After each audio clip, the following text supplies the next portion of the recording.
Hey guys, welcome back to the Network Podcast. And today, y'all already know who's coming through. Dr. Annette's coming through with another fire one. We'll be talking about micro publishing today.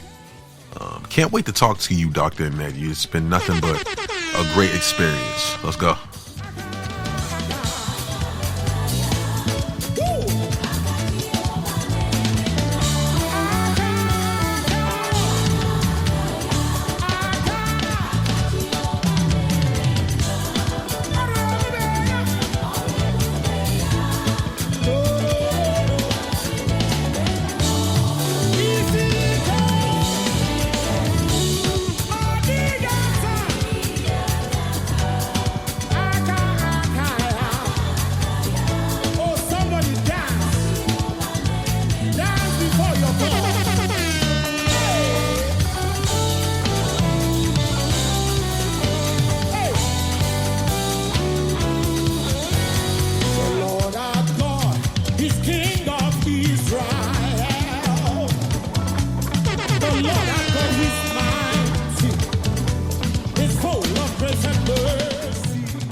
We're gonna have another great fire interview, especially on the network, right? We always got fire guests, fire individuals that come through. I love when these individuals come through, especially ones like Dr. Annette. It's always great energy, great vibes, especially when it's time to chop it up about publishing, books, faith, you know? A lot of things that we need right now. A lot of things that we need to put back in place right now that Dr. Annette talks about, she touches on. I actually think she just showed up to the studio. So welcome back, Dr. Annette. We'll be talking about micro publishing today. I was just giving the audience a little update. But how you feeling today, Dr. Annette? Over to you. Hey, Stack. Good morning, audience. How y'all doing? I am doing wonderful. Beautiful day. It's Saturday. The sun is out and I'm alive. Yay. Ooh, we're alive. So the last time Dr. Annette was here, it was nothing but a great experience. We talked about the pen, putting the pen to, the work and how to get over different things, discipline, and so much more. Please check out the last episode with Dr. Annette.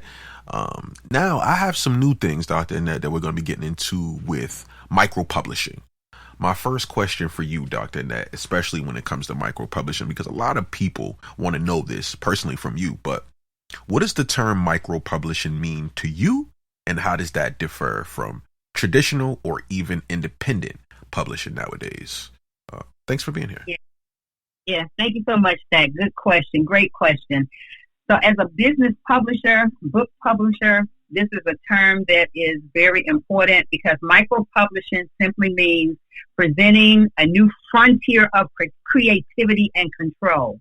And it's the ability for smaller, mission-driven publishers to produce quality work while still maintaining close relationships with authors.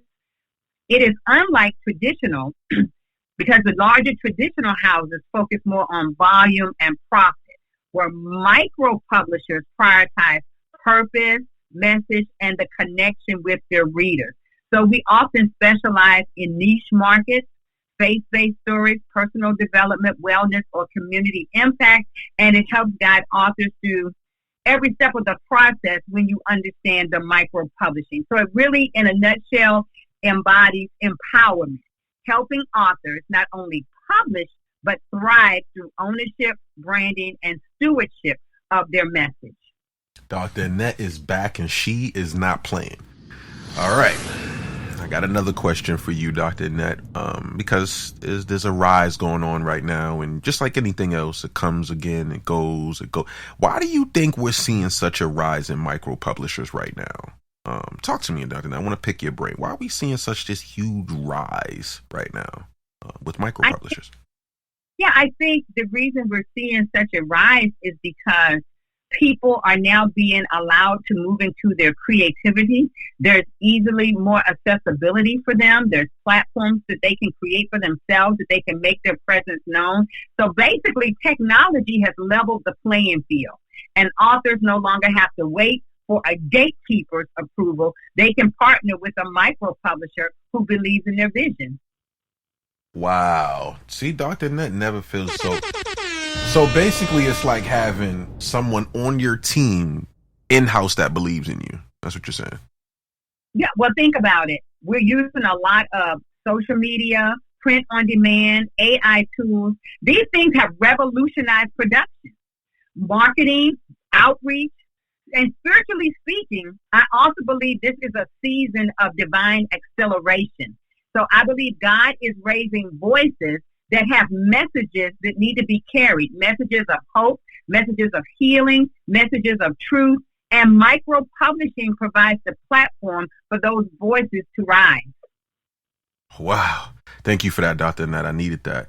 Now, some say that the micro publishing is democratizing the industry. Do you agree? Why or why not, Dr. Annette? Over to you. Okay, so most people probably don't understand the term democratizing the industry. It simply means making an industry more accessible, more inclusive, and open to participation by a wider group of people rather than allowing it to remain controlled by a small group, elite institutions, or those gatekeepers. So micro-publishing is giving power back to the people. It's no longer about who you know in New York publishing circles. It's about the strength of your message and your ability to connect with readers. So we don't have to wait for somebody else to tell us who we can talk to, if we can do a book or not. We can choose that we want to create a book. And with that book, we have so much more creativity to do so many other things. So I see it as a movement towards inclusivity and creativity. More diverse voices are being heard, voices from different cultures, different faiths, and different walks of life. And so this democratization is allowing new authors to step into their calling and begin building sustainable platforms, often without losing their creative or financial control, which is critical to our process. Love that, Dr. Annette. Thank you for answering that so smoothly. There's another question that's coming up. What unique advantages do micro publishers have compared to larger publishing houses that may be, intimidating or something?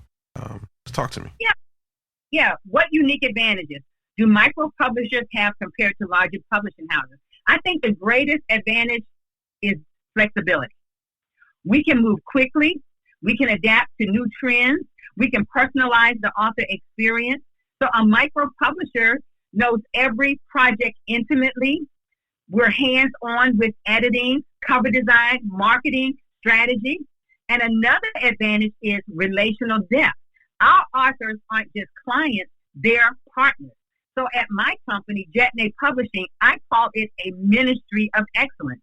We walk with our authors through their vision development, platform growth, and faith alignment, so their books make lasting impact. Large companies don't have no contact with their people like that. They're not invested in you personally. As a micro publisher, I am personally invested in the people that God has sent my way to work with, because I believe it's a part of the mission that I am called to. Wait, Dr. Annette's in the building, guys. Make sure you give her a follow. Dr. Annette, I got more stuff for you. Now, how does being small allow for greater creativity, flexibility, and author control? How does that work out for you? Let's talk. Yeah, as a micro publisher, I can take creative risks. I can experiment with innovative ideas. I don't have to wait for layers of approval. For example, we can publish hybrid work, devotional journals, illustrated anthologies, or cross-gender collaborations. That might not be a fit for a big publishing company. We can respond to an author's God-inspired idea with, yes, let's make it happen, instead of, that doesn't fit into our market plan. That freedom empowers authors to bring forth unique, spirit-led content that reaches hearts in unexpected ways. So I have liberty as a micro publisher, but I also want to give the persons that I work with, my clients, creativity and flexibility in what they're doing as well. Ooh-wee, Dr. Annette's in the building. Like I said, she's not new to this. She's true to this. Now, Dr. Annette, I have more questions for you. Can you share an example of how a micro publisher successfully elevated an author or niche book that might have been overlooked by traditional press and regular things like Fox 25 and, just for example, right? Let's get into this. Yeah. So a good example would be the Centered in Christ devotional. One of my favorite examples. It's a devotional published that featured women. Well, actually, the first one, it was open to everybody. And it's just that we had men and women in that one. But after that, it just was just women that signed up. So typically, it's become into a women's devotion.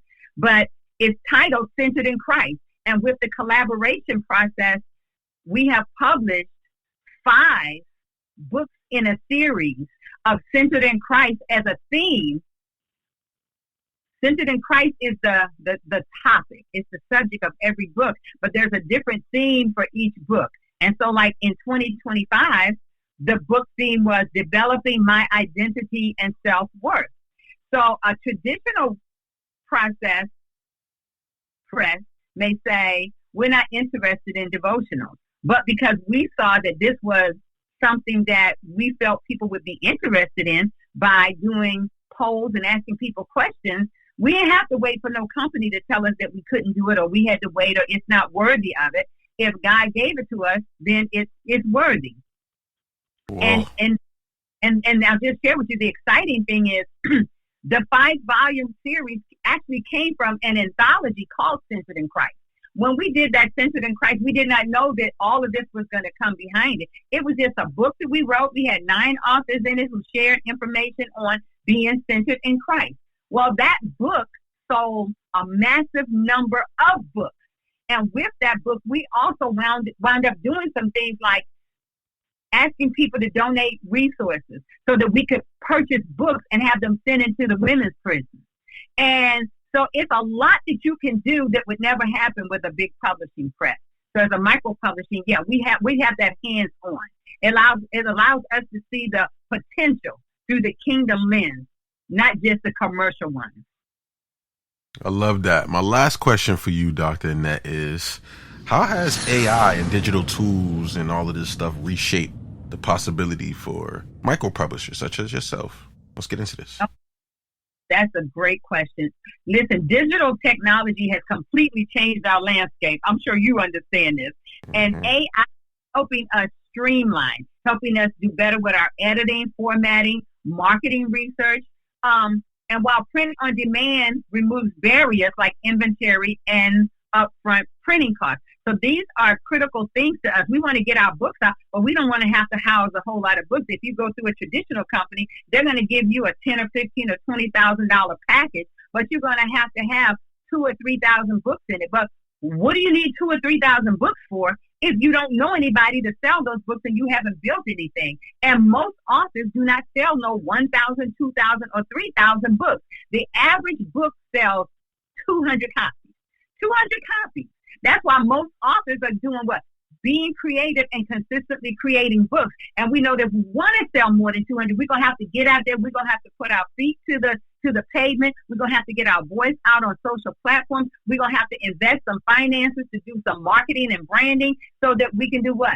Get more books sold. But a lot of times, it's not even the books that are the big sellers. It's the person that's the big seller. Because once you connect with some people about your book, then you get invited to platforms to speak. You get on podcasts. You talk about what you're doing. And so you open a broader avenue for you to reach more people. I have a model that's called the S3 model. And my S3 model says, if you don't show up, people don't know you exist.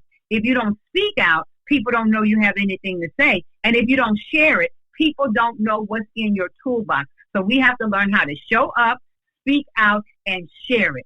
That's how we're going to get out here. Wow. Dr. Annette just blew the network up. Once again, she blows the network up. Follow Dr. Annette and go get all her books. Thank you for being here, Dr. Annette. All right. Bye-bye.